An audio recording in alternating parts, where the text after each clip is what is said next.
nacional a través de las pantallas de Vía X y nuestro próximo invitado se podría decir que es nacido y criado en la Unión Demócrata Independiente. Hace algún tiempo le llegó ese llamado telefónico que muchos esperan a lo largo de su carrera política, que es, ¿quiere ser ministro? Él debe haber dicho, ¿y de qué? Bienes nacionales. Debe haber dicho, bienes nacionales, ya. Vamos. Bueno, está hoy día ejerciendo el cargo. Señoras y señores, conversamos con el ministro Felipe Ward. Bienvenido. ¿Cómo estáis? ¿Cómo está? Muy bien, gracias. Gracias por la invitación. Una persona que trabaja en la política, que ha hecho la política parte de su vida, ¿no? ¿Espera ese llamado como en algún minuto a colaborar con su presidente y eso? Lo espera.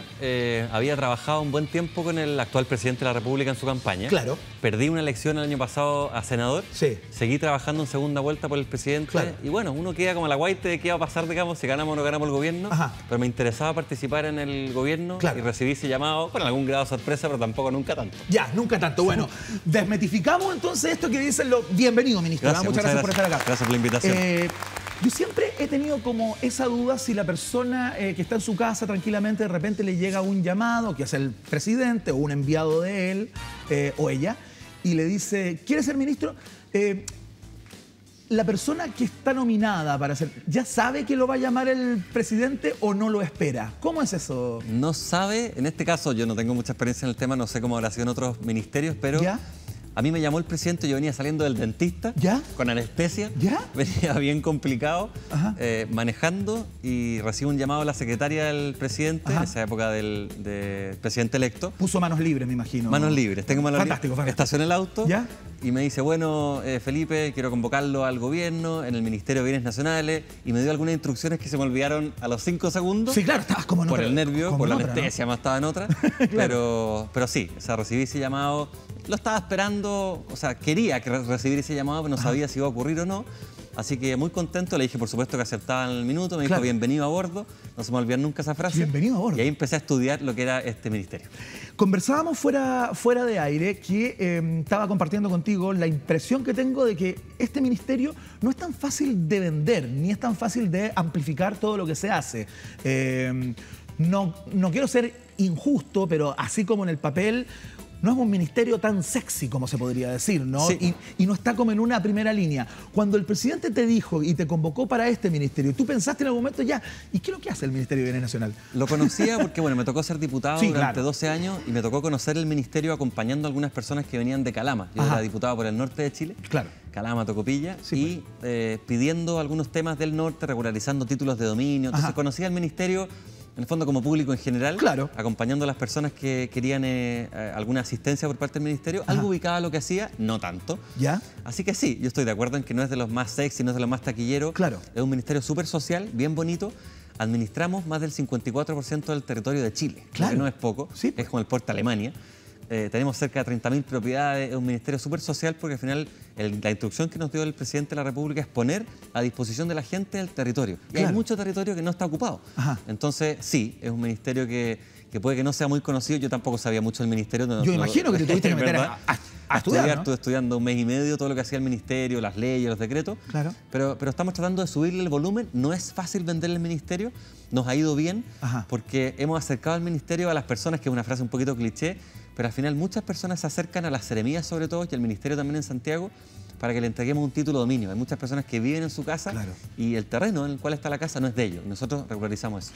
Quizás lo más bullado del último tiempo fue lo que se conoció en términos públicos al final del periodo pasado, que tuvo que ver con las propiedades de SEMA Chile, ¿no? Y reintegrar todo eso a manos del Estado de Chile, ¿no? ¿En qué va todo eso? Porque entiendo que se entregó un número de casas o de propiedades y que había que ir había que ir creciendo, ¿no? En eso hasta entregarlos todos. Sí, el 15 de marzo se firmó un acuerdo entre el Consejo de Defensa del Estado y SEMA Chile. ¿Ya? Para que se devolvieran al Estado 108 propiedades. 108. Puede que haya habido más antes, no lo sabemos. Claro. Pero 108 propiedades llegan el 15 de marzo al Estado de Chile a través de bienes nacionales. Claro. Y nosotros nos encontramos con la instrucción del presidente Piñera de disponer de esas casas y de esos inmuebles lo más rápido posible. ¿Ya? Conversamos con el Ministerio de Desarrollo Social Ajá. y le entregamos algunas de estas casas para que ellos dispusieran algunos albergues Ya. para fortalecer el plan Noche Digna que están hoy día implementando y estos albergues ya están funcionando. Perfecto. ¿Eso funciona solamente en el invierno o no tiene nada que ver con eso? ¿Es Sí. más bien una política permanente? Tiene ya. que ver con el invierno, está pensado para el invierno y después de que el invierno termine y los albergues dejen de funcionar, ahí vamos a conversar con el Ministerio de Desarrollo Social, ministro Moreno, Claro. para saber si quieren mantener en el fondo el destino de esas casas o si las quieren devolver. Ahí veremos. Sename, les pasamos algunas casas también al Sename. Perfecto. Conversamos con la directora Susana Tonda. Sí, sí. Y hay algunas casas que estaban impecables en el fondo para prestar la función que presta el Sename. Mira. Así que también pusimos alguna a disposición. Ajá. Y hemos tenido mucho pedido de provincia, mucho pedido de intendente, gobernador, alcaldes, personas naturales, parlamentarios. Había muchas propiedades que estaban en provincia también. Había muchas propiedades, exactamente. Prácticamente la mitad están Claro. fuera de la región metropolitana. Y lo que hicimos fue una disposición rápida. Al final llegó mucha gente al ministerio, nos pidieron estas propiedades. Teníamos la petición del presidente de entregarlas rápido también. Son propiedades bien emblemáticas porque uno puede tener un juicio de valor sobre el tema SEMA Chile. Por supuesto.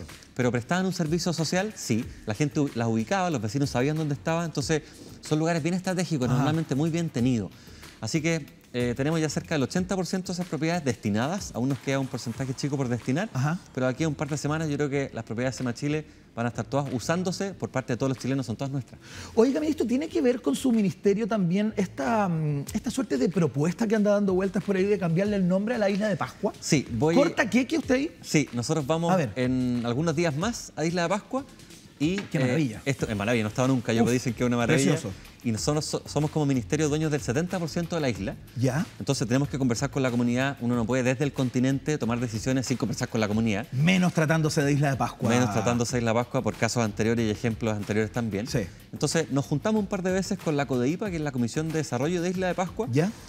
Alcalde, gobernadora, de forma de conversar y conocer de parte de ellos qué es lo que quieren hacer con la isla. Hay un parque que les entregamos hace poco tiempo, Ajá. hay muchos títulos de dominio, el centro cívico también hay que ordenarlo, los moai, que algunos están en peligro, Ajá. hay que conservarlo. Entonces vamos a la isla y yo creo que es una buena idea esto de plantear que vuelva a llamarse como siempre se llamó. No es cambiarle el nombre técnicamente, porque siempre se llamó Rapa Nui. De hecho, ellos hablan de Rapa Nui. Ellos no hablan de Rapa Nui, Claro. es lo que se llama la Isla Grande, Rapa Nui. Así que creo que es una buena idea. No lo he conversado con el presidente porque no me vaya a retar el presidente, pero en mi opinión, como ministro de Bienes Nacionales, es que es una buena alternativa y entiendo que hay un par de proyectos de ley presentados en el Congreso. Están todos los parlamentarios de la Comisión de Cultura a favor. Ajá. Así que yo le veo luz verde.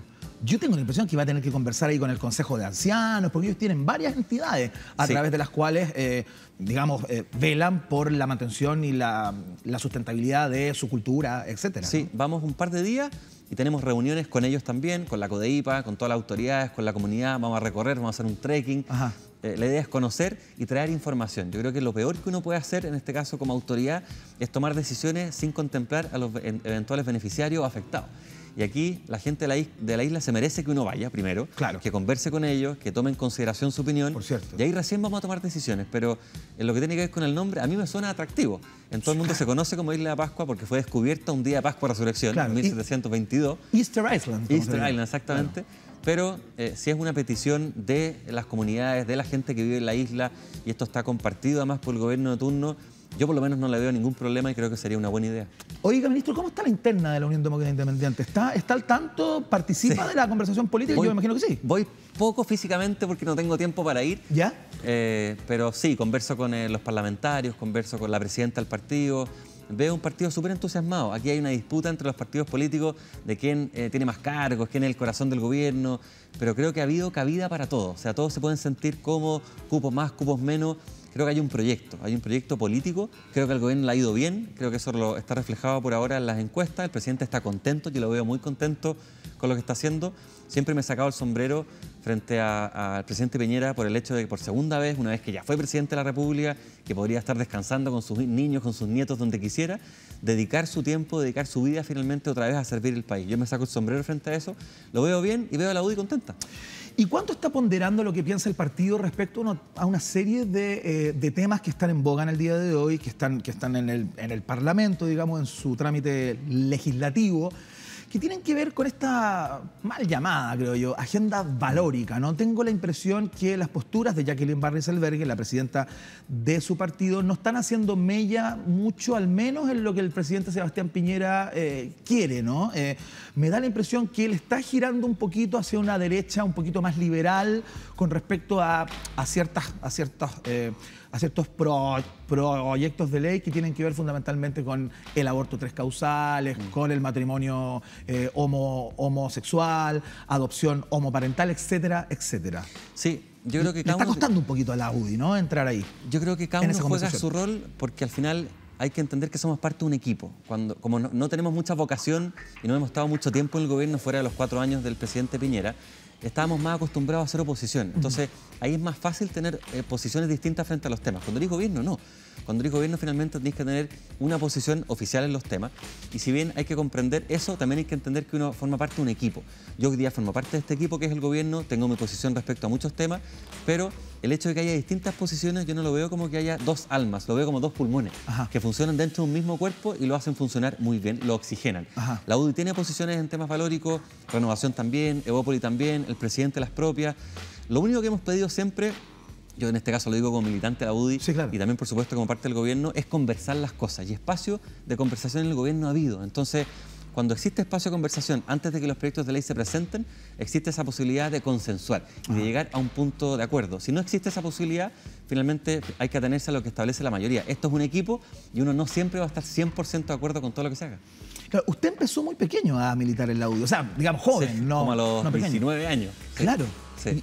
¿Y cómo fue? ¿Quién lo captó, digamos? Porque yo me imagino que hay un captador siempre. Llegué conversando con un compañero de curso del colegio, claro, el colegio tenía 17 años, pero ahí estuve en un par de reuniones, luego ya en la universidad, yo estudié Derecho, empecé a participar de algunas reuniones, fui presidente de la Juventud Nacional hace 18 años, y me fue interesando mucho, me fui sintiendo cómodo. La verdad es que en temas valóricos, en el tema social, realizábamos mucha obra social, mucho trabajo en terreno. A mí me gusta la política, me entretuve mucho siendo parlamentario, me gusta el trabajo legislativo como abogado también, pero lo que me apasiona es el trabajo en terreno. Me gusta el tema de la población, me gusta conversar con la viejita, eso a mí me entusiasma mucho y eso lo vi mucho en la UDI desde chico y me llamó la atención y por eso me quedé. Algo que según algunos parlamentarios de la Unión Demócrata Independiente, a los que no les gusta mucho la dirección o el liderazgo de Jacqueline Van Rysselberghe, critican en el día de hoy. Tienen la impresión que eso, que en algún minuto dio para ponerle el apellido a la UDI de popular, se ha perdido bastante. ¿Usted está de acuerdo? Yo creo que se ha ido perdiendo, pero eso no solamente es responsabilidad de quienes están hoy día a cargo del partido. A mí me encanta cómo ha conducido la UDI Jacqueline Van Rysselberghe. ¿Sí? Yo no voté por ella, yo voté por el otro candidato, por Jaime Belolio. Sí. Se lo dije, por supuesto, a ella, pero se ha portado muy bien, ha abierto muchos espacios, permite conversación, es una líder valiente. A mí me gusta su estilo. Bueno, ya que me dice Jaime Belolio, justamente él es una de las personas que piensa como yo le estoy diciendo. Sí, que cree que se ha perdido un poquito, se ha desdibujado ese popular. Yo creo que tiene un punto cuando los partidos van creciendo, se hace más difícil quizás mantener el sello fundacional, eso es verdad. Pero yo veo el trabajo de los parlamentarios, veo el trabajo de los alcaldes, los concejales, los cores, están todo el día en la calle, están todo el día en terreno. Entonces esta frase de que le disputamos tiempo atrás, palmo a palmo, las poblaciones a los sectores más de izquierda, la sigo viendo en la UDI. Yo veo a la UDI súper viva, con un proyecto político vigente, veo una directiva empoderada, soy muy amigo además del secretario general del partido, Isa Cort, muy amigo también de la presidenta. Entonces, claro, uno puede ir teniendo opiniones respecto a lo que está pasando, pero la UDI todavía tiene mucho que entregarle al país y si bien conviene seguir construyendo el partido desde las poblaciones, desde el terreno, eso es algo que hay que mantener. Naturalmente que siendo gobierno hay muchas personas que están en cargo ejecutivo y a veces tienen menos tiempo para estar en terreno. Yo creo que el alma del servicio público está en terreno en las poblaciones. Yo trato de estar al menos un día completo en poblaciones. Oiga, ¿y qué es lo que le pasa, ministro, cuando empieza a ver que la conversación país, que el tono a través del cual la ciudadanía se expresa, por ejemplo, a través de las encuestas respecto a ciertos temas, está en la antípoda de lo que la UDI propone, de lo que la UDI plantea? ¿No le da un poquito de vértigo esto de tener la impresión de empezar a representar cada vez a menos personas y quedar como medio placé, medio offside, claro. Como se dice, claro, offside con respecto a lo que la ciudadanía quiere para su futuro, para su país, etcétera? Yo creo que es una discusión súper interesante. Y ahí uno tiene que ver qué quiere hacer con el partido. Uno tiene que optar entre un partido que sea popular, es decir, que tenga atractivo en la gran mayoría de las personas, en la mayoría, o transformar en popular lo que es bueno para el país. Nosotros tenemos una vocación y en este caso creo que hay que seguir dando las batallas. Ahora, ¿por qué pienso que la discusión es interesante? Porque también hay que cambiar, hay que evolucionar.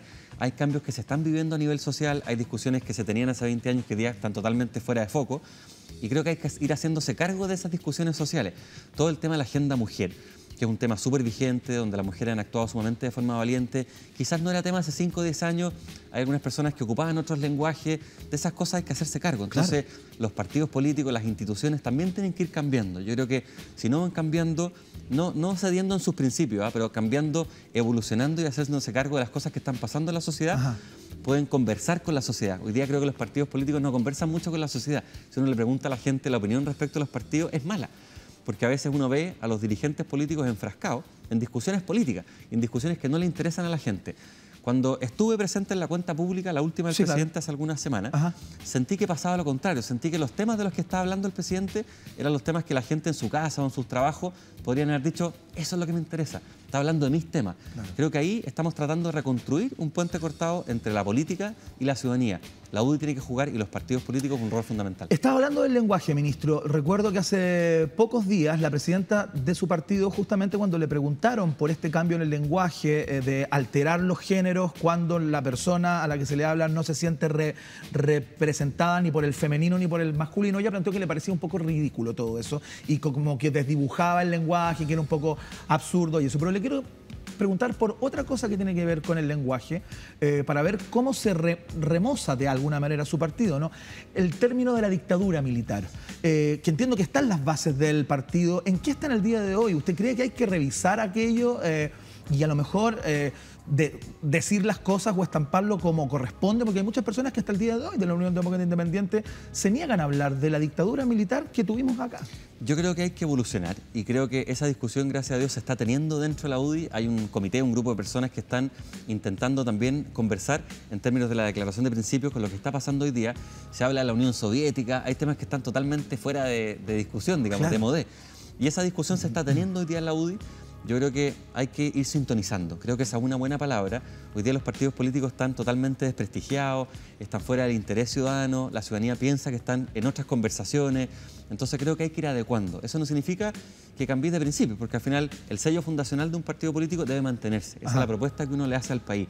Pero sí tiene que ir sintonizando. Yo creo que hoy día sintonizan poco los partidos políticos con la ciudadanía. Nuestra declaración de principios es anticuada, se requería un poquito desordenarla, despeinarla y adecuarla a lo que está pasando hoy día en la sociedad para que converse en términos del lenguaje, quizás con un lenguaje mucho más actualizado. Eso se está haciendo, yo creo que es un buen ejercicio. No estoy participando de ese ejercicio, pero creo que van bien. ¿Usted cómo le llama, Felipe Gual? ¿Dictadura o pronunciamiento? Siempre hablé de gobierno militar, voy a ser sincero, no estoy para mentir aquí en televisión. Pero creo que obviamente uno tiene que ir adecuándose a lo que va pasando. Si uno analiza técnicamente lo que fue, naturalmente que tiene que respetar que muchas personas se refieren de esa manera a lo que ocurrió. Yo siempre me refería al tema como gobierno militar. Entiendo que no estaban las libertades democráticas representadas, reconocidas, que había muchas restricciones. Eso es una realidad. Creo que hubo una transformación económica positiva, hubo violaciones a los derechos humanos terribles, condenables, injustificables, todas las palabras que podamos reconocer. Y creo que hay que buscar un consenso. Leía recién, hace poco rato, una declaración del primer ministro de Hacienda de vuelta a la democracia y manifestándose a favor de muchas transformaciones económicas y sociales que había llevado adelante el gobierno militar. Y eso naturalmente que puede formar parte de la historia el día de mañana, pero hoy día todavía es una noticia en desarrollo, como dicen por ahí un medio de comunicación. Me queda claro cómo lo nombra, entonces. Lo dijo 2 veces. Yo siempre he hablado de gobierno militar. Perfecto. Entiendo que hay personas que le puede violentar ese término, pero también comprendo que técnicamente, si uno lo busca en una enciclopedia, por supuesto que tiene muchas características de dictadura.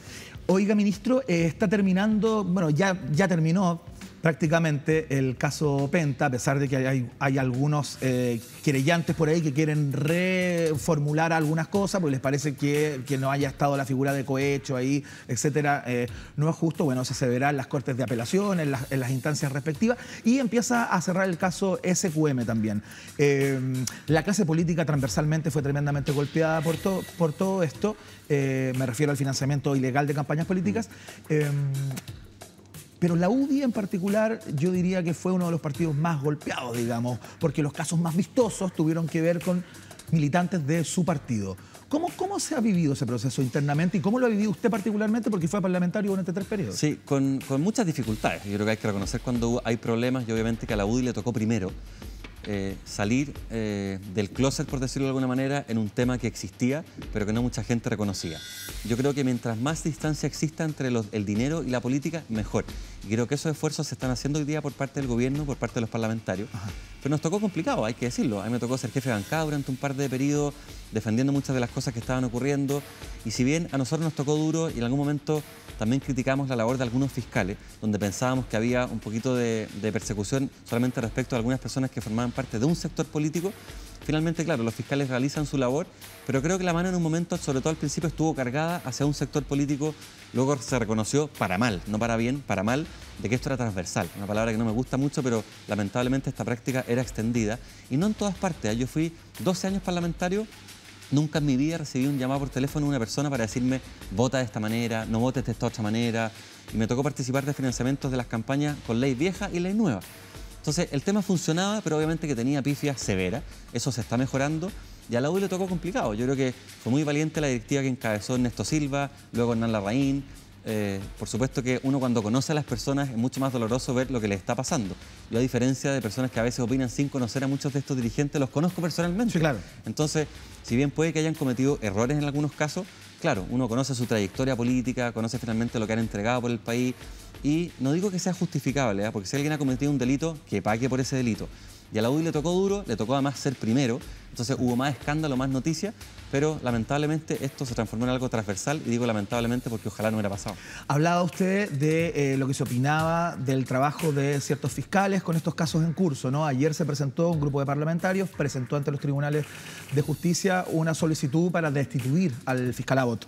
¿Qué le va pareciendo todo aquello? Claro, yo no puedo opinar mucho respecto al tema porque hoy día formo parte del gobierno. Sí. Creo que es función de los parlamentarios poder realizar peticiones, expresar finalmente sus opiniones. ¿Pero le ve algún futuro a aquello usted? No sé qué va a ocurrir. ¿Desde el punto de vista jurídico incluso? No sé qué va a ocurrir porque no sé en qué se va a transformar, si esto en una presentación formal, si lo van a acusar formalmente.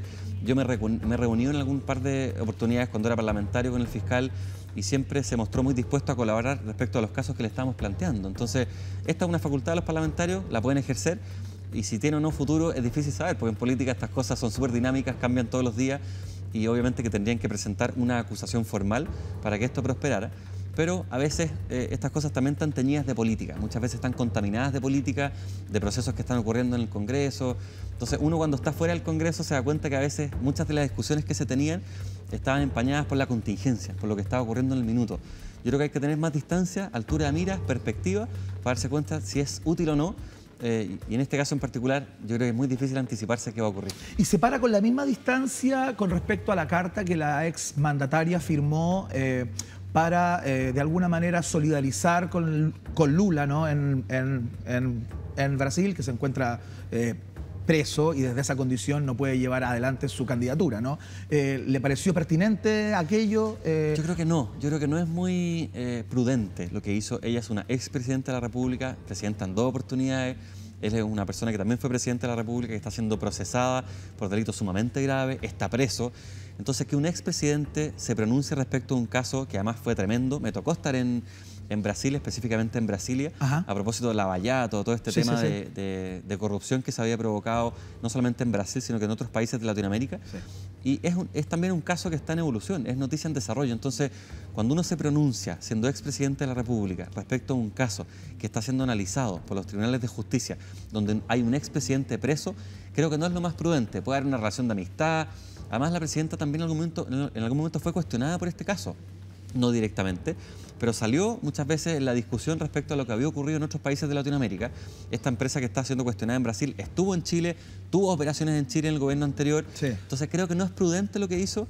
Puede que lo haya hecho desde el cariño, desde la amistad, pero nunca puede olvidar que fue presidenta de Chile. Claro, hoy día igual, y con esto no quiero empatar simplemente, pero escuchaba al diputado Marcelo Díaz, que fue embajador en Argentina en algún minuto, sí, y contaba que en una oportunidad el exmandatario en aquel entonces, Sebastián Piñera, viajó a Buenos Aires para tener algunas reuniones en contra de lo que estaban haciendo los Kirchner allá en Argentina, y Marcelo Díaz fue, lo recibió en la embajada, etcétera, etcétera. Entonces planteaba por qué hoy día se condena a la presidenta por lo que hizo si Sebastián Piñera de alguna manera, en algún minuto también hizo algo similar, como exmandatario. Sí, yo creo que no son episodios similares. Tengo una opinión distinta al actual diputado Marcelo Díaz, tengo buena opinión del diputado, tengo buena opinión de lo que él hizo siendo embajador en Argentina, pero tengo la impresión de que las gestiones que se hicieron en esa oportunidad como expresidente fueron distintas. Acá se está expresando una opinión particular, muy dura, contundente, sumamente clara respecto a una persona que está siendo enjuiciada por todo un país. Entonces, me parece que es distinto, creo que no es una opinión prudente. No sé por qué la expresidenta de la República la expresa. Creo que se suma a una carta que firman otras personas también. Sí. Pero como exmandataria en un gobierno que no salió muy bien parado, que el segundo gobierno de la expresidenta Bachelet no brilló por la transparencia precisamente, recordemos el caso Cabal, lamentablemente lo que eso hizo dentro del gobierno, creo que no fue una declaración prudente y eso es lo que yo opino. ¿Cuál va a ser el sello de Felipe Ward en bienes nacionales? Yo espero tener un sello social. Este es un ministerio que entrega títulos de dominio. Cada 4 años normalmente se entregan como 50.000 títulos de dominio, es decir, transformamos en propietarios a 50.000 personas. Somos dueños de los parques, tenemos el mandato del presidente de la República de usar bien el territorio. Ajá. Te contaba al principio que administramos cerca del 54% del territorio. Quiero que se note. Yo creo que el territorio tiene que estar bien usado. Cualquier persona que nos está viendo, escuchando, tiene que sentirse tan ministro como yo, porque al final todos los chilenos somos dueños del territorio. El hecho de que hoy día tenga las llaves por mandato del presidente, claro, me entrega una facultad adicional, pero me gustaría que el sello sea social, que seamos recordados como un ministerio que abrió las puertas, que entregó muchos títulos de dominio y sobre todo que le dio buen uso al territorio.